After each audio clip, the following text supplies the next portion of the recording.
Sanamkela Avalanche of Grace, igama lam ndithenjiwe. Molweni, sizafunda uYeremiya wamashumi amathathu anesixhenxe namhlanje.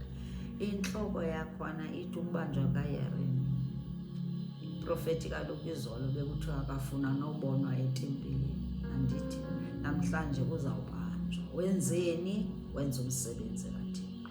Nawe khuthazeka, uqhubeke uwenze umsebenzi kaThixo. Noba bekubeka amabala, wenzele loo nto kanye. Ungamameli umntu. Singaxabisa abantu ukudlula uThixo kwi-end times. Ukubanjwa kukaYeremiya. UZedekhiya unyana kaYosiya wabekwa waba ngukumkani wakwaYuda emiselwa ngukumkani uNebukadnezari waseBhabhile.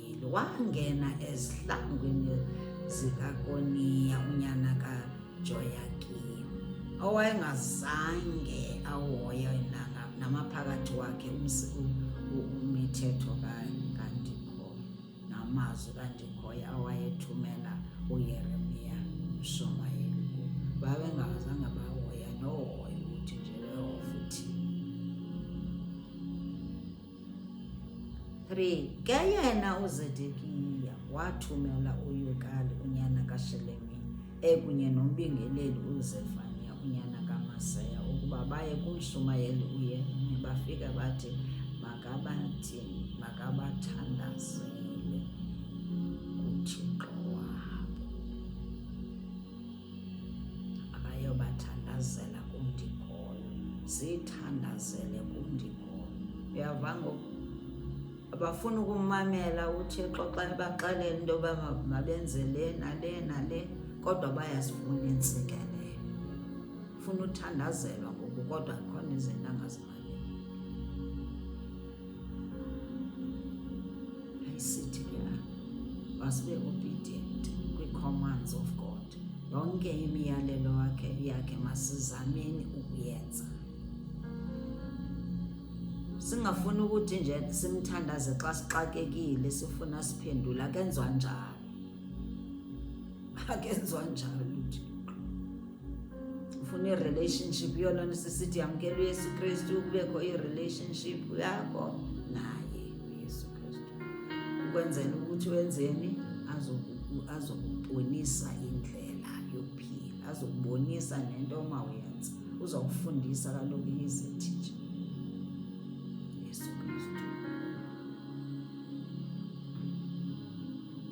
Zedekhiya ngokufuna umthandazo, kodwa wenzeni? Ngawuhoyi nohoya umthetho kaYehova, akamkhathalelanga akamazi nokuthi sesibhena isiciko seyiphiphisi.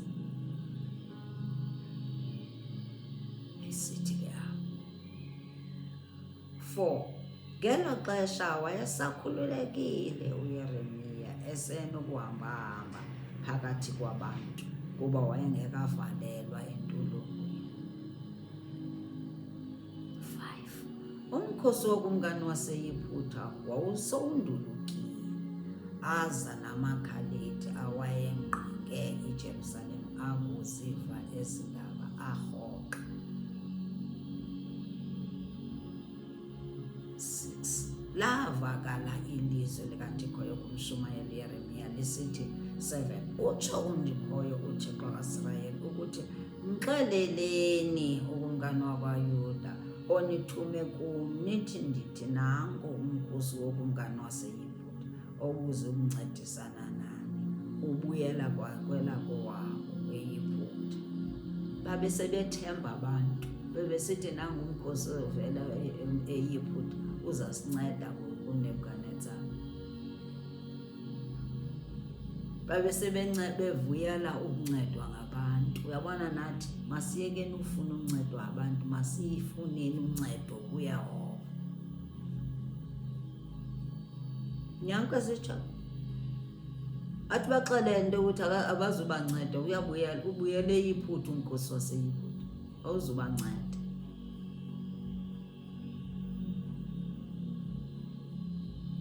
Asifuneni uncedo kuYehova, sekufuna uncedo ebantwini. Baze bathi abantu nethi bangasincedi nje, ifike sibazonda sibabiza ngamagama. wona ke amakhaleti aza kubuya aze kuhlasela esi sixeko. Athi njena namakhaleti azawubuya angawaboni ukuthi ehambile nje, azawubuya azosihlasela esi sixeko. Kuza kwenzeka le nto endiyithethayo into yehova. Akajiki kaloku. Yiyo loo nto patient with us. Esithi masijike size kuye, sizisole, sikhale, singxengxeze kuye. Ngoba xa edikiwe udikiwe. Xa singenzi into afuna siyenze, sithi sizidubule enyaweni thina.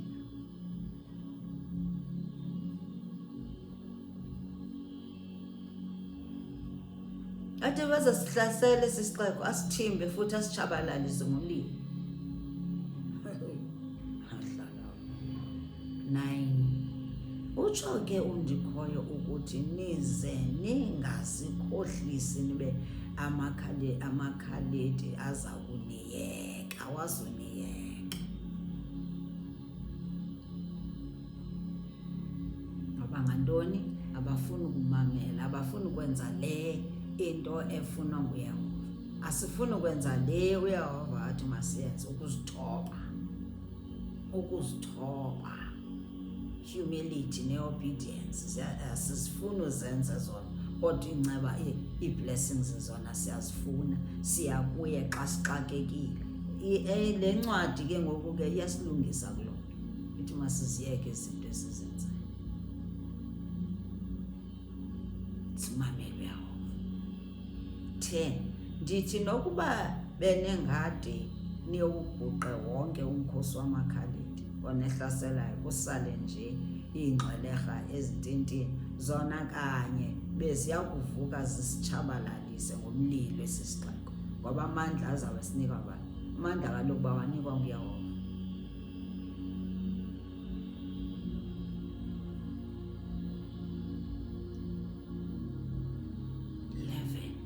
Wakuba urhoxele eYerusalem umkhosi wamakhaleti emva kokuva indaba ngomkhosi waseYiphutha. 12. uYeremiya wanduluka kweso sixeko esinga kummandla wakwaBenjamini, esiya kuthatha isabelo sakhe kubantu balapho. 13. Uthe akufika kwisango leYerusalem ekuthwalela kwaBenjamini, umshumayeli uYeremiya wabanjwa ngu-Iri, wabanjwa unyana kaShelemiya, wayezalwa nguHananiya, owayeyintloko yabalindi. Bathi ubhacela kumakhaleti. 14. uYeremiya uthi hayi, uyaxoka, andibhaceli kumakhaleti. uUriya akazange afune nokuva usuke wambamba, ebuhlungu yokuthi njena ubanjiwe.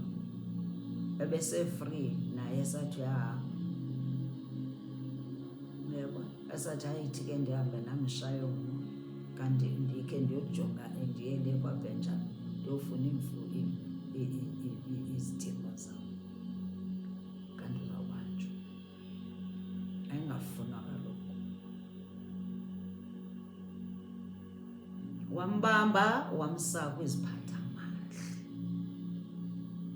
15. Zona zacaphuka zathi makakatswe, avalelwe entolongweni endlini kaJonathani unobhala eyayenziwe intolongo. Kodwa makabethwe, wayengumabona bulawe nyani, hamba uyofakwa entolongweni. Yho. 16. Wavalelwa uYeremiya esiseleni esinamagunjana, apho wahlala khona ithuba elide. Yayithetha loo nto into yokuthi uyehova wayengayazi. Sifuna ukuthi mhlawumbi uyehova wayefuna uYeremiya safa. No.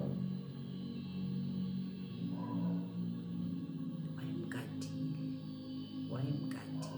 Xa sihamba indlela enzima, indlela enamagingxigingxi, sibokwazi into ukuthi liso likaYehova lisijongile. Akakudanga kuthi. Akakudanga kuthi. uyijongile yomelele, kwi-end times yomelele. Kuthiwa wahlala ixesha elide. Le ivesi yona le ncwadi yaYeremiya ifuna njena senze njani, siyifunde. Neento ezininzi efuna sizifundele.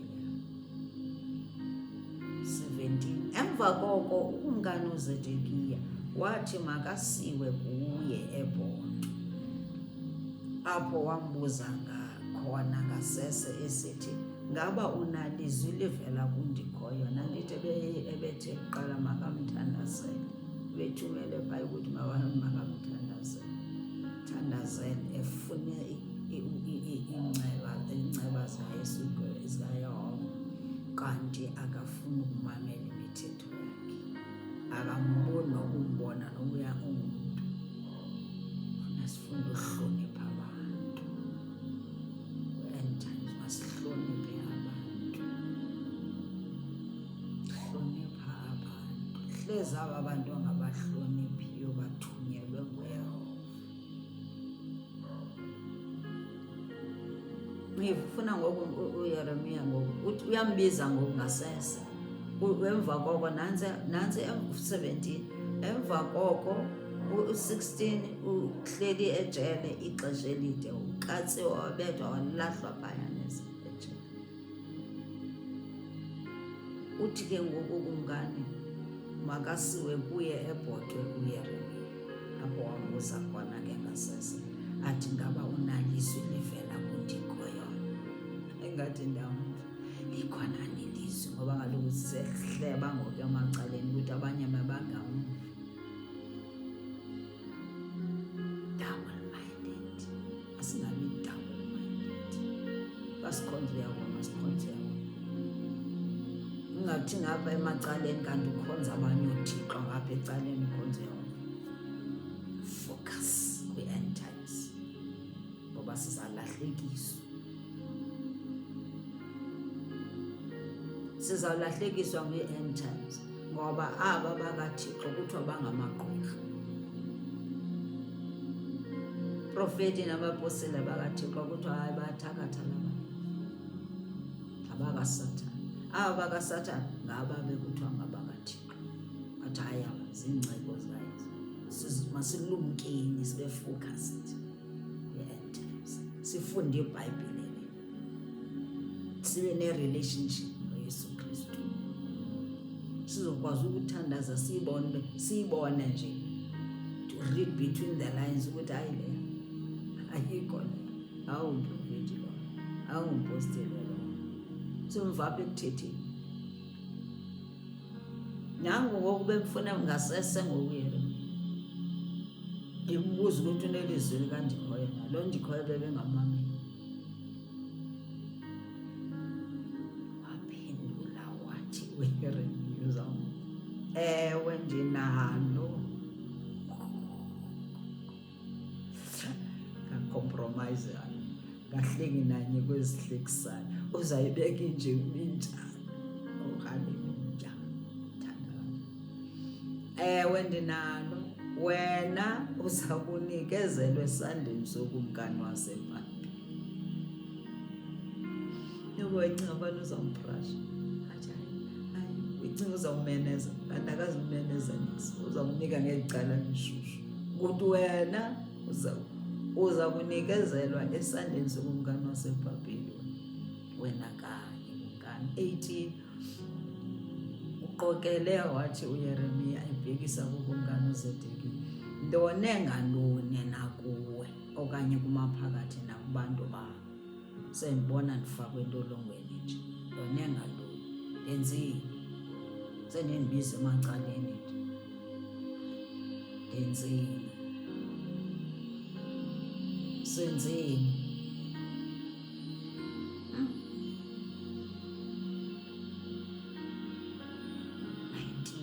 Baphi ngoku abo bashumayeli benu babexoxa bemxokisela? Baphi ngoku abashumayeli bobuxoki benu? Ababuza uYeremiya. Uthi aba bebesithi kumkani waseBhabhiloni akayini kunihlasela nina nelizwi. Baphi? 20 athi uYeremia, ndinesicelo mhlekazi omhle. Beko respect. Hey, respect. Bantwana bakaThixo, wabona ngerespect. Sake siyifundeni ngerespect. Siyifundeni ngerespect. Siyifundeni. Iyacelwa nocelwa, iyathandazelwa nothandazelwa. Iyafundwa nofundwa.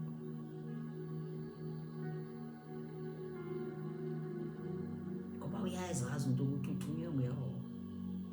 Uthunywe nguYehova kufuneka ahloniphe noba ukweyiphinto. Ahloniphe nalapho kungafuneka ahloniphe khona. Ahloniphe, bene-respect. Yo,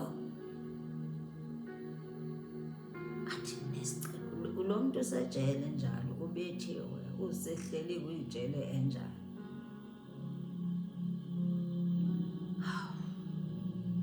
Ndinesicelo mhlekazi omhle, ndicela ukuba ndingabuye ndisiwe kulana kaNobhala uJonathan, hleze ndifele khona. Uthi makangaphinda buyeselwe kulajele, hleze afele khona. Uyayiva nje indawo yakho nto ukuthi hayi le zawufela lapha. Uyabona ukuthi uThixo nalapho wasebenzisa yena Zedeki, ukuthi yena Zedeki uzakwenza laa nto yoba bumenemene. Yathi mziseni apha kuYeremia ukwenzela into yokuthi ndizombuza bucala ukuthi nje uYehova akanalizwi na. Kanti umntana wabantu umsindisi ekufeni.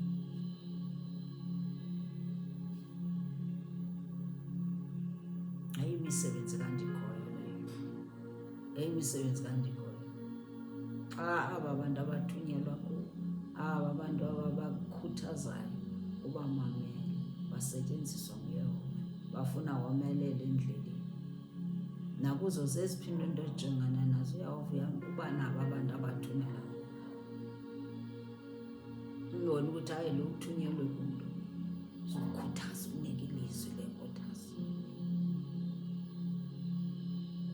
Athi hleze ndifele khona. Ase ndiyacela ungani ungibuyiseli phaya kulaa jele kaJonathan. Verse 21. Umngani wayalela ke ukumngani uZedeki. Wayalela ke ukumngani uZedeki ukuba uYeremia makagcinwe enkundleni yabalindi, anikwe iqhekeza lesonka kude kuphele ukutya esixekweni. Kwaba njalo ke ukuhlala kaYeremia kwinkundla yabalindi. Uyabona ukuthi nalapho yayilicebo likaThixo ukuthi ndizamthumelela yena laa Zedeki amqhekezele isonka, ambe okwesonka. Umntana makazofele nje. Wayengeke azafele, nawe uzufela. Awuzuhlala kunjalo empilweni yakho. Awuzufela kuloo nto okuyo, loo ngxaki okuyo.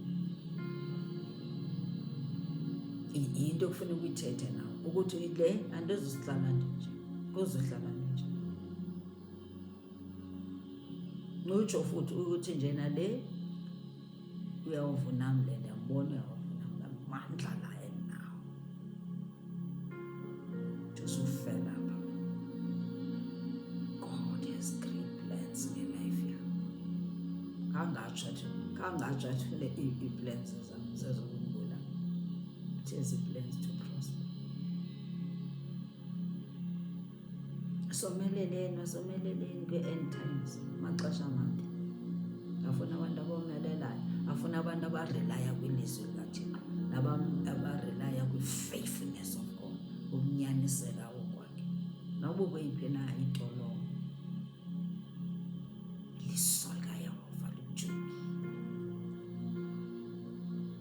God bless you. God bless you. We love you too much. Funa womelele kwindlela yakho yokholo. Funa womelele, yona nto isifuna. Asifuna ube defeated kuloo ntolongo, kwezo ngxaki onazo. Umbona ngathi awedwanga, uyawuva iliso lakhe likhona.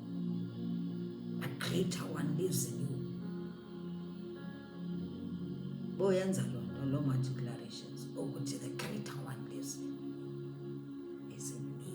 Greater is the one than the one. The challenges is in the world. The attacks ujongene nazo. Emkhulu lo ngaphakathi kunayo nayiphina elwa nami. Nayiphina utsha.